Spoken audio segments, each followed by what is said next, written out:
Dia, se você dormiu direito, gente, ó.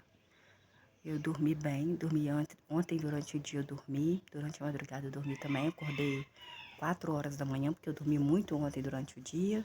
Aí dormi também cedo, bem cedo, acho que eu dormi às 7 horas da noite, 8 horas, 7 horas que a mãe estava na igreja, eu nem esperei a mãe chegar, porque geralmente eu não espero não, que eu dou comida antes, dou remédio, o último remédio antes dela de ir para a igreja, né, para quando ela chegar ela dormir. Mas ela não dormiu.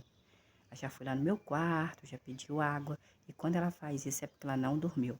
Já tentei ensinar para ela de que o sono, ele faz com que a pessoa tenha mais saúde, mas ela tem algumas decepções na vida dela com os filhos dela mesmo, e eu não posso fazer nada, né? Amor a gente não compra, às vezes compra, né? Um amor falso. E também carinho, honrar pai e mãe. Isso daí só vem, gente, quando a pessoa realmente quer, não é? Não tem como. Porque se ela tivesse dinheiro, se ela fosse rica, os dois filhos dela estariam visitando ela. Mas como ela é pobre, eles não querem ela, né? Não querem visitar, não querem falar: oi, mãe, tudo bem? Passar aqui, moram perto, moram na mesma cidade. Não querem falar: oi, mãe, tudo bem com a senhora? Ir embora, não querem. Isso ela sente muito dentro dela, para saber que eles moram dentro da cidade. Tem um que mora 10 minutos da minha casa e é pastor da Assembleia de Deus. Pastor da Assembleia de Deus, pastor, gente. Pastor consagrado pelo outro pastor como um pastor. E ele não honra a mãe dele, não passa aqui 10 minutos da casa dele aqui, tem carro, mas não passa aqui para falar: oi mãe, tudo bem? Uma vez por semana já agradaria ela, já deixaria ela feliz. Isso entristece ela, que ela não dorme, mas eu não posso fazer nada, porque ninguém é obrigado a amar ninguém. Ninguém é obrigado a amar e honrar sua mamãe, não é verdade? Só que nada nessa vida a gente não fica sem castigo, como eu e você também, né?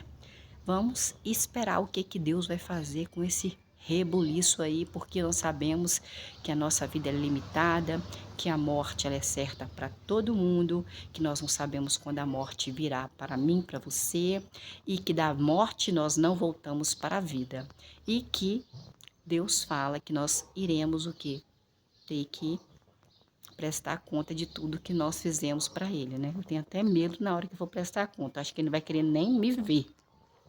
Vamos aí no capítulo 11, deixa eu ver. Nós estamos no capítulo 12 de Josué. Josué é o quê, gente? Quando você abre a Bíblia, é o Antigo Testamento. Não aniquila quando vem o Novo Testamento, quando Jesus vem, quando Deus manda o Filho dele vir. Aqui, gente, nós vamos aprender mais do que Deus consegue fazer, do que Deus faz com as pessoas. Ai, Deus é tão bonzinho, Deus vai perdoar tudo. Não é assim, não. Então, vamos no capítulo 12. Deus não perdoa tudo, não, tá? Capítulo 12 de Josué. Josué, você, Gênesis, você vai começar ali, você vai chegar em Josué. Pega a sua Bíblia. Se você não conseguir pegar a sua Bíblia, quando você for limpar a casa, quando você for fazer alguma coisa, você coloca esse vídeo, vai escutando e vai aprendendo mais do poder de Deus e como Deus é, como Deus age. Se Deus fica irado, Deus fica bravo, se Deus fica nervoso, se Deus mata, se Deus ressuscita. O que que Deus manda fazer também, tá bom? Então vamos aí no capítulo 12, versículo 1. Estes são reis da terra que os israelitas são o povo de Deus, que Deus escolheu para cultuar Ele, glorificar Ele, exaltar Ele, somente a Ele, nem outro Deus.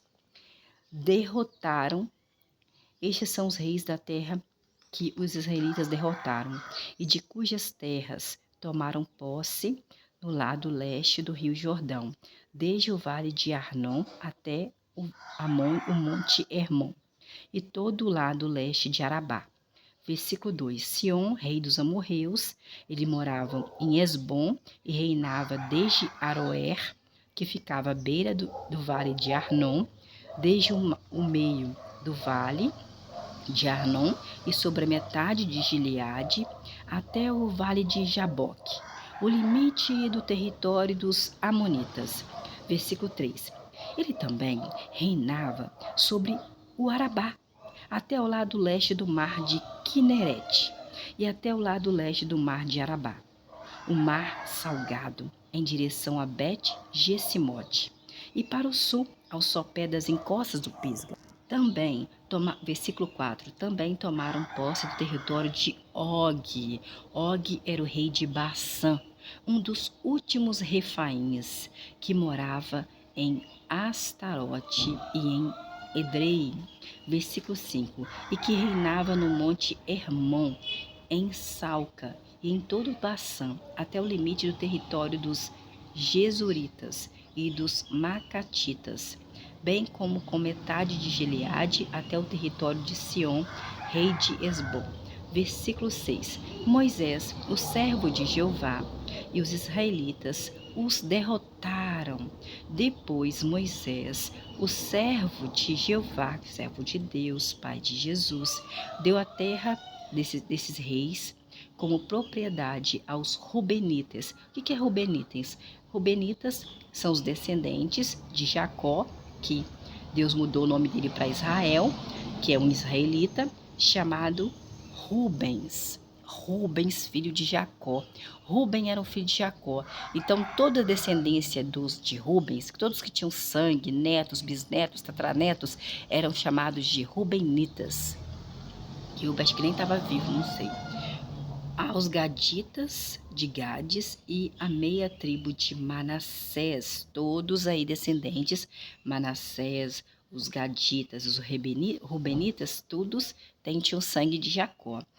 Versículo 7, esses são os reis da terra que Josué e os israelitas derrotaram no lado oeste do rio Jordão, desde Baal-Gade, no vale do Líbano,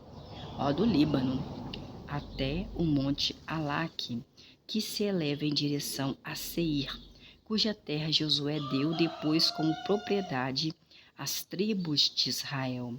As tribos são 12 tribos de Israel, 12 filhos de Jacó, 12 filhos de Israel, porque Deus mudou o nome de Israel, então são 12 filhos de Israel, de Jacó, que cada um, né, dos filhos teve a sua descendência, filhos, netos, tataranetos, repartindo-os entre elas. Versículo 8. Na região montanhosa, em chamada Cefalá, no Arabá, nas encostas, no deserto e no Negueb, a terra dos Hititas, a terra dos amorreus, a terra dos cananeus, a terra dos perizeus, a terra dos heveus e a terra dos jebuseus. Versículo 9. Foram eles o rei de Jericó, um lugar chamado o rei de Ai, que estava ao lado de Betel. Versículo 10, o rei de Jerusalém, que era o rei de Hebron, versículo 11, o rei de Jarmute, o rei de Alaquis, versículo 12, o rei de Eglon, o rei de Gezer, versículo 13, o rei de Debir, o rei de Geder, versículo 14, o rei de Ormã, o rei de Arabe, versículo 15, o rei de Líbina, o rei de Adulão, versículo 16, o rei de Maquedá, o rei de Betel, versículo 17, o rei de Tapua, o rei de Efer, versículo 18, o rei de Afec, o rei de Lassaron, versículo 19, o rei de Madom, o rei de Azor, versículo 20, o rei de Sinron, Meron, o rei de Axefé, versículo 21, o rei de Tanak, o rei de Megido, versículo 22, o rei de Quedes, o rei de Jaqueneão, no Carmelo, versículo 23, o rei de Dor, nas encostas de Dor, o rei de Goim, em Gilgal, versículo 24, o rei de Tirza, 31 reis ao todo, que foram derrotados pelas tribos de Israel. Todas essas terras foram divididas porque Deus mandou matar todo mundo que estavam aí nessas terras desses reis e matar todo mundo para que eles não cultuassem outro Deus a não ser Deus Pai de Jesus. Ele quer a glória, a honra, a glorificação é somente para ele. Então ele falou assim: não, mata todo mundo, deixa nem criança, para que as pessoas não voltassem a vir servir outros deuses a não ser ele. Então a glória, a exaltação é somente para ele.